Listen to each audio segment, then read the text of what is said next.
ये सारी जो बातें सरकार बोल रही है, प्रधानमंत्री बोल रहे हैं, इतना कैजुअली एक पब्लिक मीटिंग में बोल रहे हैं, मुझे लगता है कि पूरी जनता को, संसद को लेना चाहिए कॉन्फिडेंस के अंदर कि ऐसा क्या हुआ कि जो युद्ध चल रहा है खाड़ी में, सब जानते हैं उसको, लेकिन जो वैश्विक स्थिति है उसके बारे में एक्चुअली में हमारा क्या स्टैंड है, हम कहाँ खड़े हैं, उस पूरा एक खुलासा करना चाहिए।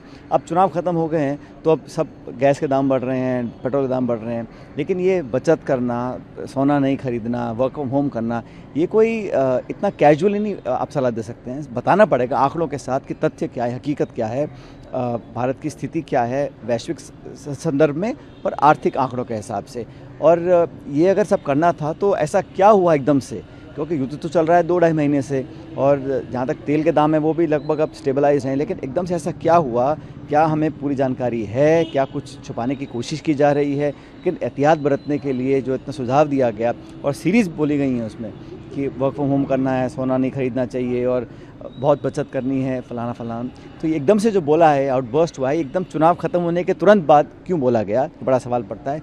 और सच्चाई सबके सामने आनी चाहिए, संसद को कॉन्फ्रेंस में लेना चाहिए, ऑल पार्टीज़ को बुला के चर्चा करनी चाहिए, तो फिर मुझे लगेगा कि बड़ा सार्थक होगा उनका जो उन्होंने कहा है।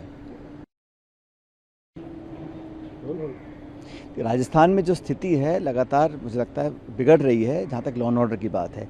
आए दिन वहाँ घटना हो रही है, महिलाओं के साथ अत्याचार हो रहा है, नाबालिग बच्चों के साथ शोषण हो रहा है, और सरकार नियंत्रण करने में बिल्कुल भी कामयाब नहीं हुई है। और ये अब सरकार जानबूझ के चुनाव टाल रही है। सवाल ये उठता है कि जो नगरपालिका चुनाव हैं, पंचायत चुनाव हैं, छात्र संघ चुनाव है, कोई चुनाव सरकार कराना नहीं चाहती। कोर्ट्स बोल रहे हैं, डेडलाइंस दे रहे हैं, लेकिन कोई ना कोई बहाना डालकर ये सरकार इलेक्शंस पोस्टपोन कर रही है। उसकी वजह साफ है कि पब्लिक में आक्रोश है, चुनाव होगा तो जनता उनके खिलाफ वोट डालेगी।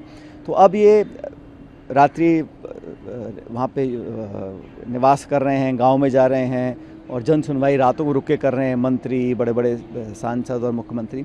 ये सब कवात है कि माहौल किसी तरह सुधार लिया जाए, लेकिन अब बहुत देर हो चुकी है। 2.5 साल के कार्यकाल में जनता विश्वास अपना जो सरकार पर रखती थी वो गंवा चुकी है, और सरकार भी अब चुनाव से पहले सारे ये सब जन सुनवाई कर रही है और डैमेज कंट्रोल करने की कोशिश कर रही है, लेकिन अब बहुत देर हो चुकी है। सरकार को बिना टाइम गंवाए चुनाव कराने चाहिए, कोर्ट का मैंडेट भी है, बहानेबाजी छोड़कर नगरपालिका, पंचायत समिति, सरपंच चुनाव कराए जाने चाहिए। और ये जो अपना आधा कार्यकाल करने के बाद भी आज तक जो बड़े बड़े दावे सरकार करती थी, जो जहाँ तक पेपर लीक की बात है या जो बड़े मगरमच्छ पकड़ने की बात की जाती थी, मुझे लगता नहीं सरकार की इंटेंशंस क्लियर हैं। छोटे मोटे हम तो खुले बोलते हैं भाई, किसी ने जो भी गड़बड़ी करी हो आप सामने लेकर आइए, कोई कितना बड़ा व्यक्ति हो, कहीं से भी उसके संबंध हो, तथ्य के आधार पर बिना पक्षपात किए एक सार्थक जांच हो, पारदर्शी जांच हो, सत्य सामने आए, सब तैयार हैं। लेकिन ये बार बार एजेंसीज़ का मिसयूज़ करना, दुरुपयोग करना, दबाव बनाना और एक दहशत फैलाना विपक्ष के नेताओं के ऊपर कि भाई हम आप पे इस प्रकार छापे डाल देंगे, नोटिस दे देंगे, अरेस्ट कर लेंगे, ये लोकतंत्र के खिलाफ है। आप तथ्य के आधार पर कार्रवाई करिए ना। 2.5 साल हो गया है, अब तक क्या किया, दिखाने को कुछ नहीं है। तो ये जो माहौल बनाया जाता है सिर्फ और सिर्फ एजेंसीज़ का दुरुपयोग करके विपक्ष की आवाज़ दबाने का काम करती है सरकार।